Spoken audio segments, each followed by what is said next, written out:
Allez, salut à toi. Aujourd'hui, on va avoir une nouvelle revue de presse. Donc, comme d'habitude, on va commencer par des actus. Ensuite, on fera un point sur le marché avec un point sur le sentiment, sur le graphe, sur la macro. Et on finira par un article que je te présente ainsi que la sagesse du jour. Donc, on va commencer directement par revenir un petit peu sur ce qui passait avec Ucoin. Donc, Ucoin s'est fait attaquer par le gouvernement américain et on peut voir qu'il y a eu beaucoup d'argent qui sont sortis des échanges. Bon, a priori, il semblerait que KuCoin soit sorti d'affaires, mais vraiment faire un petit rappel sur notre Turquie, notre crypto. Donc, tout l'argent que vous possédez dans les échanges, pensez bien que ça ne vous appartient pas réellement. C'est comme si vous avez de l'argent dans votre compte en banque. Si demain la banque fait faillite, alors vous perdez votre argent. Donc, si l'exchange fait faillite, vous pouvez aussi perdre votre argent. Les meilleures solutions sont forcément de sécuriser ça sur un hot wallet ou alors sur un cold wallet, sur un MetaMask, sur un Ravi Wallet, essentiellement sur un Ledger car c'est là où on a le plus de sécurité. Attention aussi avec les MetaMask, les Rabi, il faut avoir une hygiène de navigation qui est optimisée. Dans la deuxième actu, là on peut voir que c'est Fidelity qui dépose une demande d'ETF ETH avec staking à la SEC. On peut voir aussi que dans la foulée, 138 000 Ethereum sont partis depuis Coinbase à travers 16 wallets. Donc, est-ce qu'on pourrait commencer à avoir une rumeur de buzz the rumor sur le TF ETH? Est-ce que le TF ATH pourrait être accepté d'ici mai? Si je devais donner mon avis personnel, je pense pas qu'on l'aurait d'ici mai. Ça me paraît vraiment trop court entre le moment où ils ont déposé leur demande et l'acceptation. Donc, pour moi, ça sera un refus, mais ça sera une acceptation qui viendra tôt ou tard. Allez, on continue avec Blast. Donc, on peut voir que Blast, le layer 2 sur Ethereum, qui a été fondé par les fondateurs de Blur, la marketplace NFT, ont annoncé qu'il allait avoir une distribution de ce qu'ils appellent des gold. Et ces gold allaient représenter 50% de l'airdrop. Donc, on peut voir que le farming de cet airdrop n'est pas encore terminé. Si jamais vous voulez en savoir plus, il y a mon ami Modern NFT qui a fait une vidéo complète là-dessus. Donc, vous avez directement dans la description sa vidéo. Ensuite, on peut voir aussi que Nîmes a récompensé les stickers de Dim. De Dim. Donc, attendez, on le voit où? Voilà, Dim stickers ici ont été récompensés par le Nîmes. Donc, encore une fois, sticker du Dim, du TIA, ça peut être intéressant pour recevoir des airdrops. On vous a tout dit dans le groupe privé, donc n'hésitez pas à aller voir dans la description, vous avez le lien vers notre site pour comprendre un petit peu mieux tout ça. Allez, donc du coup, la prochaine news, on pourrait peut-être rentrer dans l'analyse du sentiment, car on peut voir que Larry Fink a chill Bitcoin et l'ETF sur Fox Business. À savoir que Fox Business pourrait aussi ressembler à BFM Business par rapport à la France. Donc c'est vraiment une heure de grande écoute où tout le monde peut voir le président du BlackRock dire que Bitcoin est l'actif qui a la plus grosse croissance des ETF, de l'histoire des ETF. Donc quelque chose de très bullish. On peut même revoir ça sur le graphe où là vous pouvez voir que j'ai noté un petit peu toutes les prises de position de Larry Fink à la télé. Donc là on peut voir qu'il était bullish. Ok, ça a descendu un petit peu puis c'est remonté. Là aussi il était bullish, ça a stagné, ça a redescendu. Là, il était bullish crypto, ça a pété. Il était bullish BTC, on voit que ça a stagné, mais ça continue à accélérer. On était en train de pricer les ETF ici. Et là, regardez, pile le jour de l'ETF où Larry Fink est bullish BTC, on voit qu'il y a un drop. Et depuis, là, ça fait déjà deux fois en mars qu'il est allé à la télé pour chill BTC. Et on peut voir que déjà, ça a eu un ralentissement. Alors, est-ce que ce serait un signe de top temporaire sur BTC? Ça, je vous laisse choisir ce que vous en pensez. Moi, j'ai ma petite idée. Donc si on revient sur le sentiment, on peut voir que sur le Google Trend, on arrive quand même à des sentiments sur Bitcoin qui commencent à être élevés. On a dépassé juin 2022 et on est proche de janvier 2022. Donc on a quand même un très bel intérêt. On peut voir que on n'a jamais eu un intérêt aussi haut depuis ces temps-là. Même par rapport à la crypto, on peut voir qu'il y a quand même l'intérêt qui remonte. Ethereum un peu moins, mais il pourrait justement avec l'ETF reprendre du vent en poupe. Maintenant, est-ce que on n'est pas un peu trop haut avant une petite correction pour calmer tout le monde? C'est la question que je me pose. Parce qu'on peut voir aussi que sur l'indice de Fear and Greed, on est déjà en euphorie depuis un petit moment. Donc là, on peut voir, ça fait bien 2 mois qu'on est au-dessus des 80.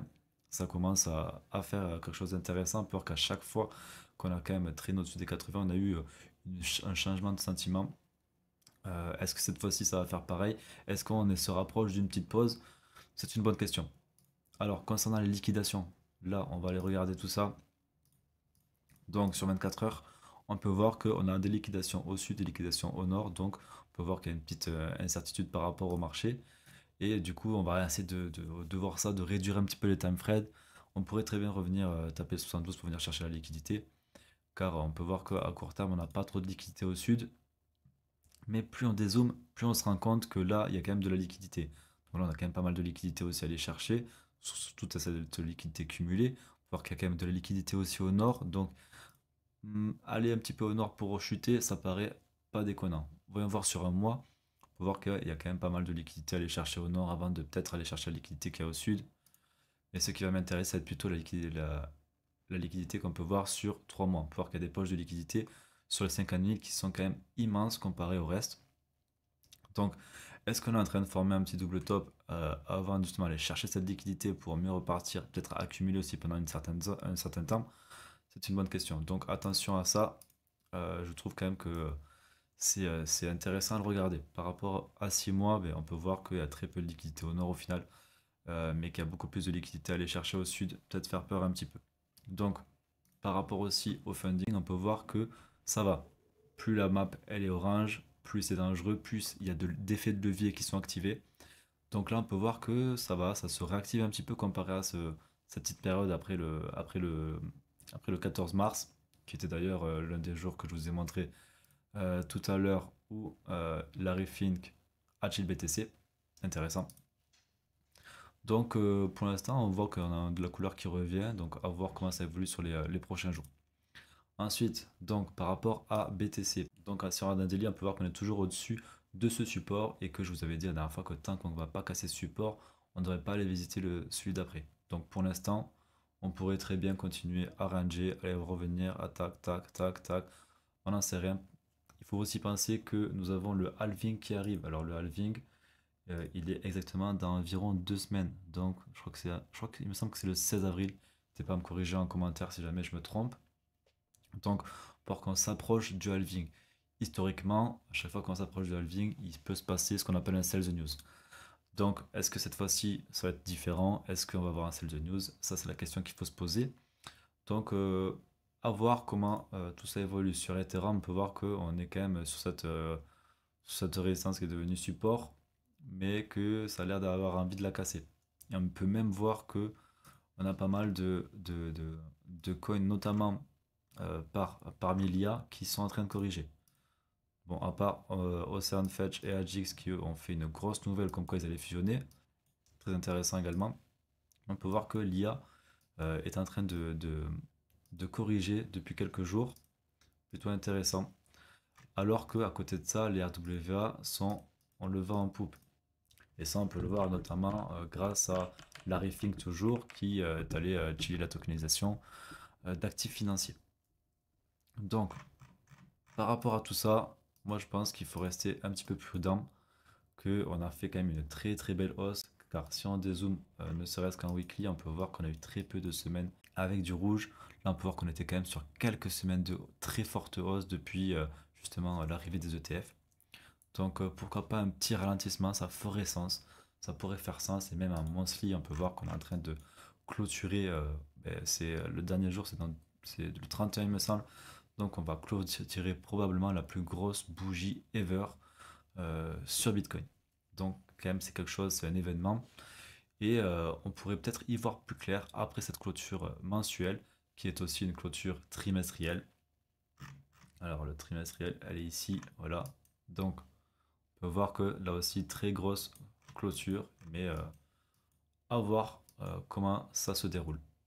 Ensuite, par rapport aux ETF spot BTC, on peut voir que la semaine dernière, on avait eu 4 journées où les BTC sortaient des ETF. On peut voir que cette semaine, on a eu un début de semaine assez fébrile, mais on est assez rapidement revenu avoir pas mal d'inflows.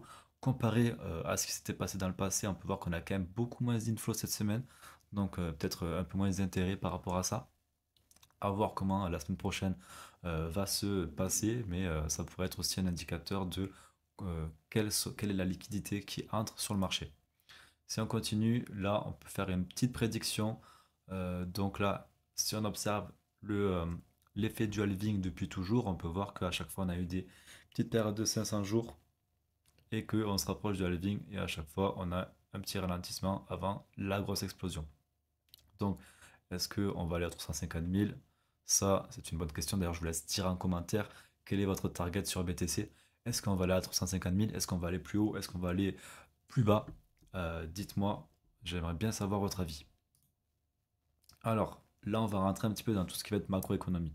Donc, on peut voir que les marchés, depuis 1900, ils évoluent un peu toujours de la même sorte. C'est-à-dire que la première année où le président est élu, on a un cycle qui est à la hausse. Donc, on peut voir les courbes qui sont derrière ici. Et ensuite, la deuxième année, c'est là où on peut avoir une courbe qui redescend ou alors qui stagne. Et ensuite, la troisième année, la quatrième année, en général, on va to the moon parce que justement, le président va mettre la pression sur la Fed pour alléger les taux d'intérêt, injecter de la liquidité et faire que les marchés, que l'économie se porte bien, que les gens se portent bien en général pour forcément se faire réélire. Donc là, on peut voir que le SP500 suit clairement la trajectoire et que cette année devrait être, comme elle a commencé, assez bullish. Donc potentiellement une fin d'année incroyable. Est-ce que 2025 sera pareil, en sachant qu'on sera la première année du nouveau président? Mais on peut voir que du coup la première année est aussi en général bullish. Donc on pourrait très bien avoir une année 2024 et une année 2025 assez intéressante. On continue avec, là, vous voyez ce graphique, c'est le taux de chômage. Donc en général, le taux de chômage, tant qu'il reste bas, il n'y a pas de problème par rapport à l'économie et la Banque centrale américaine n'a pas forcément besoin de réduire les taux d'intérêt. Bien sûr, en cas qu'il y ait un gros crack dans l'économie, qu'il y ait une grosse cassure, que quelque chose ne marche plus. On peut voir que la dernière fois où le chômage est monté vraiment très haut, ça a été les périodes où on a coupé les taux et qu'on est revenu à zéro. Comme par exemple, ici c'était le Covid, donc gros taux de chômage, on coupe les taux et on allonge et on allonge et on arrête le chômage. Pareil pour 2008, pareil après la crise et le bulle des subprimes et encore avant, etc. Donc tant que cette charte ne bouge pas, qu'on reste par ici, qu'on ne revient pas remonter par ici, je pense que la Fed n'aurait pas idée et n'aurait pas forcément l'envie de baisser les taux. Donc à suivre, tant que ça c'est stable, on peut continuer avec des taux à ce point-là. Tant que les banques arrivent à survivre, n'ont pas de problème de solvabilité, ça pourrait être intéressant. Donc là, on peut voir aussi que la Banque fédérale a réduit la balance sheet, donc la masse monétaire, de 29 billions. Donc c'est ce qui est plutôt pas mal. On continue un petit peu avec cette, euh, cette politique monétaire de réduire la quantité de dollars. On peut voir que là, en 2020, on avait vraiment imprimé beaucoup, beaucoup, beaucoup, beaucoup d'argent. Et là, on essaie un petit peu d'effacer la deuxième grosse impression monétaire. Mais bon, celle-là, clairement, je pense pas qu'on arrive à l'annuler. Et tant que l'inflation redescend à 2%, ça serait intéressant. Aussi par rapport au Bank Term Funding Program. Donc ça, c'était, comme je vous ai déjà dit, c'était lorsque l'année dernière, les banques ont commencé à faire faillite à cause de insolvabilité. La Banque fédérale américaine a créé un nouveau programme pour prêter l'argent et rendre ces banques solvables. Donc là, on peut voir que forcément, ce programme l'emprunt a baissé depuis son arrêt depuis au début du mois et que du coup, les banques ne peuvent plus emprunter et c'est maintenant qu'on va voir, car elles ont encore un an pour rembourser leur prêt. Donc, on va dire jusqu'à mars de l'année prochaine, on pourra voir est-ce que les banques vont avoir des nouveaux problèmes d'insolvabilité. Est-ce qu'il va y avoir des nouveaux bank runs? Je pense que là, on rentre vraiment dans une période où cette année qui suit, jusqu'à mars de l'année prochaine, on pourra avoir une idée de ça. Maintenant, on peut voir aussi que la dette américaine est très très haute. Et en fait, ça, ce sont les intérêts que les Américains payent chaque année. Donc on peut voir qu'aujourd'hui, on est à 1,1 trillion de dollars. Ce qui est énorme, sachant que quand on avait les taux à zéro, regardez, il y avait une dette qui était 2 fois moins grosse. Et ça, en fait, c'est vraiment à cause des taux d'intérêt qui ont augmenté. Donc, d'un côté, on voit bien que la Fed n'a pas forcément euh, besoin de baisser les taux d'intérêt parce que le chômage est encore bas, parce qu'on n'a pas encore de crash dans le système bancaire. Mais sur la dette américaine, on peut voir que ça devient assez urgent de baisser les taux, car sinon on se retrouve avec beaucoup de dépenses et du coup on accroît encore la dette. Et ça, c'est un cercle vicieux. Plus on va payer d'intérêts, plus la dette elle va augmenter, plus on va encore payer d'intérêts, etc., etc. Ensuite, on va finir sur le côté macro en regardant cet indicateur qui a été créé par Ray Dalio. Et ça, il nous dit clairement, tant que cette courbe est en dessous des 70%, nous ne sommes pas en bulle. Dès qu'on passe les 70%, ça devient une bulle. On peut voir ici 1929, le crash. Toutes celles-là, je ne les connais pas forcément. Et là, on peut voir le crash de l'an 2000, on peut voir le crash du Covid. Et on peut voir aussi que là, on n'était pas du tout dans une bulle en 2009, en 2010. Donc, peut-être c'est un indicateur intéressant à surveiller et je vais continuer à le regarder. Donc, pour l'instant, on n'est pas encore en bulle. On aurait encore de la marge pour venir taper ici avant peut-être d'avoir un prochain crack. Donc, maintenant, on va finir avec l'article du jour. Donc, ça, c'est vraiment un article super intéressant et qui est vraiment dans le thème parce que dans 2 semaines, on a le halving. Il faut voir qu'il y a 4 phases dans le halving sur Bitcoin. C'est premièrement, il va y avoir un rallye haussier avant l'halving. Donc forcément, ça va être un peu le buy the rumor, sell the news. Ensuite, donc du coup, on va avoir le sell the news, on va avoir un retracement et on va repartir en accumulation où là, ça va devenir assez ennuyeux. Mais pendant ce temps-là, il pourrait y avoir d'autres secteurs qui pourraient exploser. On pourrait voir ça comme une saison. Ce ne sera pas la grosse saison comme on la cherche tous en bull run, mais ce sera une petite saison qui pourrait faire péter quelques secteurs. Et ensuite, on repart sur une parabole et on part to the moon comme on dit. Donc on peut voir, elle est bien expliquée ici. Ça va être le rallye, hop, on se ralentit, accumulation, et ensuite on pète. Et ça, donc du coup, je vous mets cet article dans la description et je vous laisse le regarder avec le cerveau reposé. Et comme ça, vous comprendrez un petit peu mieux le fonctionnement des halvings. Donc on va finir avec la sagesse du jour qui nous est donnée par Onchain Sorcerer. Il nous dit clairement que lorsqu'on fait beaucoup d'argent en crypto, prenez le temps, prenez un peu d'argent et faites un cadeau à votre mère. Ça lui fera toujours plaisir et puis ça sera vraiment quelque chose de très important. Car dans ces périodes-là, on va commencer à perdre un petit peu la notion de l'argent et ça va être vraiment important de ne pas perdre cette notion, de rester les pieds sur terre et faire un cadeau à votre mère, de revenir un petit peu aux essentiels, va vous permettre vraiment de penser mieux, d'avoir une meilleure réflexion. Donc voilà, même n'hésitez pas à faire des cadeaux à vos amis. Vous pouvez aussi me faire des petits airdrops à moi aussi. Je les prendrai avec plaisir. Donc voilà, on se retrouve la semaine prochaine pour une nouvelle revue de presse. Aussi, on va voir comment l'objectif Moon évolue. On a déjà pris une petite pépite et on va voir laquelle ce sera. Je vous l'offrirai la semaine prochaine dans l'objectif Moon. Donc n'hésitez pas à vous abonner, à laisser un commentaire, laisser un pouce bleu, comme dirait Ibra. Et moi, je vous retrouve bientôt. Allez, ciao les amis.